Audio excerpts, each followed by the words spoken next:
Alors, pour résumer les incoterms, j'ai tracé une courbe où j'ai mis le transfert des frais et en bas le transfert des risques. Donc, pour chaque incoterm, je vais déterminer là où le transfert des frais se limite et là où le transfert des risques se limite pour le vendeur et pour l'acheteur. Prenons l'exemple de l'ex-work. Là, c'est une usine. Le vendeur va mettre la marchandise dans l'emballage et la préparer pour l'acheteur. C'est ce qu'on appelle ex-work. Si maintenant, il décide de faire un incoterm FCA, que veut dire l'incoterm FCA au niveau des frais, c'est que le vendeur doit mettre la marchandise, doit préparer sa marchandise, la mettre dans les emballages, faire le transport, faire le préacheminement, dédouaner la marchandise.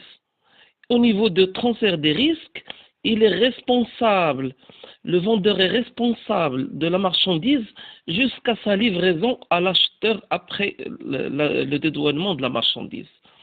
Pour ce qui est de l'incoterm phase, s'ils se mettent d'accord sur phase, free and long ship, ça veut dire au long du bateau, juste auprès du quai. Pour ce qui est du transfert des frais, le vendeur est responsable de la préparation de la marchandise à l'usine, du préacheminement, du dédouanement export et de mettre la marchandise au quai près du bateau. Alors que pour le transfert des risques, justement, le vendeur est responsable jusqu'au quai. Après la livraison de la marchandise, c'est le client qui en devient responsable.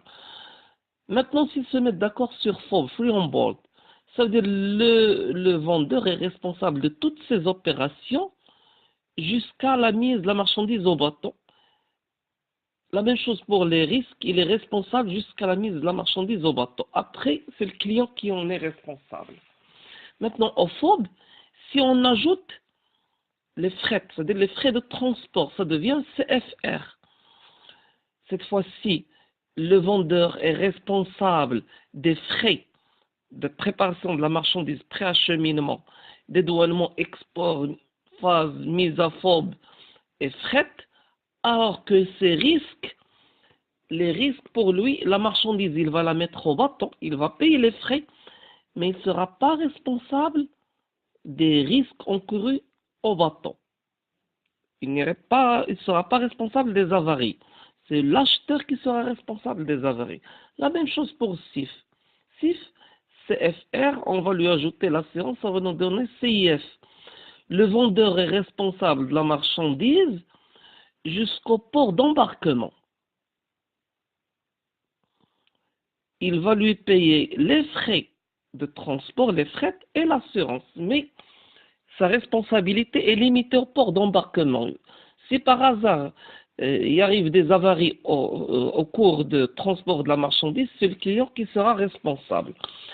Maintenant, si on débarque la marchandise, ce qu'on va appeler accollage, l'accollage ce n'est que le débarquement plus manutention portuaire. On arrivera à l'incoterm DAT, Delivered at Terminal. Cette fois-ci, le vendeur est responsable de tous ses frais jusqu'à débarquement au terminal. Même chose pour les risques, le vendeur sera responsable jusqu'à déposer la marchandise ici.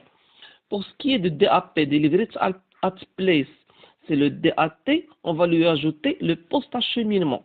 Justement, le vendeur sera responsable de la marchandise, la qualité de la marchandise, jusqu'à destination, jusqu'au point de destination. S'ils se mettent d'accord sur le DDP, le vendeur doit dédouaner la marchandise, la livrer au point où ils sont d'accord. Et donc, c'est l'acheteur qui va décharger la marchandise.